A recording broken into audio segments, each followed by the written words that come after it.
Shalom, masih kembali lagi di channel YouTube Katolik Santuy. Pada kesempatan ini kita akan membahas Santo Alexander, Paus dan Martir. Alexander I merupakan Paus kelima dan Martir abad kedua.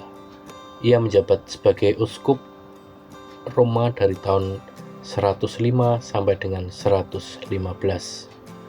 Menurut Liber Pontificalis atau buku kepausan, Alexander I merupakan warga kota Roma yang lahir dan mati pada masa pemerintahan Kaisar Trajanus.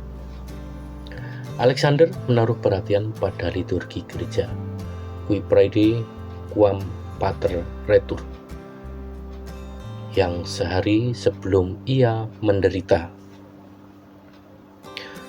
Ini merupakan kata-kata tambahan dari Alexander I. Kata-kata ini merupakan membuka bagian dari perayaan Ekaristi yang menceritakan perbuatan dan kata-kata Yesus pada waktu ia mengadakan Ekaristi Kudus pada perjamuan terakhir. Alexander juga memerintahkan agar anggur yang dipakai dalam perayaan Ekaristi dicampur dengan sedikit air sebagai lambang darah dan air yang keluar dari lambung Yesus.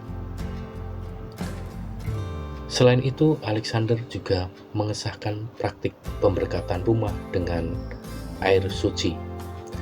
Santo Alexander I menunjukkan bahwa ia sangat peduli dengan pentingnya liturgi dalam kehidupan gerejawi dan berusaha untuk memperbarui dan meningkatkan kualitas liturgi demi kepentingan umat Katolik. Dalam kaitannya dengan kematian Santo Alexander I, beberapa sumber mencatat bahwa ia meninggal dunia setelah menerima sakramen Ekaristi. Hal ini menunjukkan bahwa Santo Alexander I sangat menghargai sakramen Ekaristi dan memandang sebagai sarana untuk mendapatkan karunia Allah.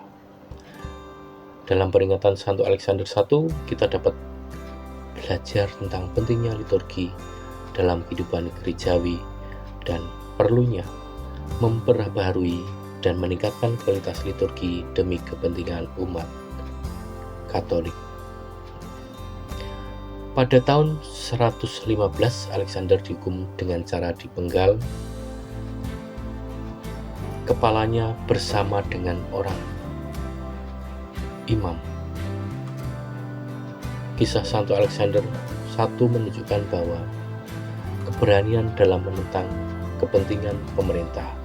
Santo Alexander I tidak takut menentang kepentingan pemerintah sekuler. Yang kedua, ketaatan akan ajaran Katolik. Santo Alexander I tegas dalam menolak pengaruh pemerintah sekuler yang bertentangan dengan ajaran Katolik. Ketiga, sebagai pengaku iman, Santo Alexander tidak pernah berpaling dari iman Katolik dan tetap setia kepada Allah. Yang keempat, pengorbanan untuk gereja. Santo Alexander memberikan pengorbanan yang besar untuk gereja dan umat Katolik. Lalu dari kisah ini, kita dapat belajar dari keberaniannya dalam menentang kepentingan pemerintah, ketaatannya akan ajaran Katolik, pengaku imannya, dan pengorbanannya untuk gereja. Demikian pembahasan tentang Santo Alexander.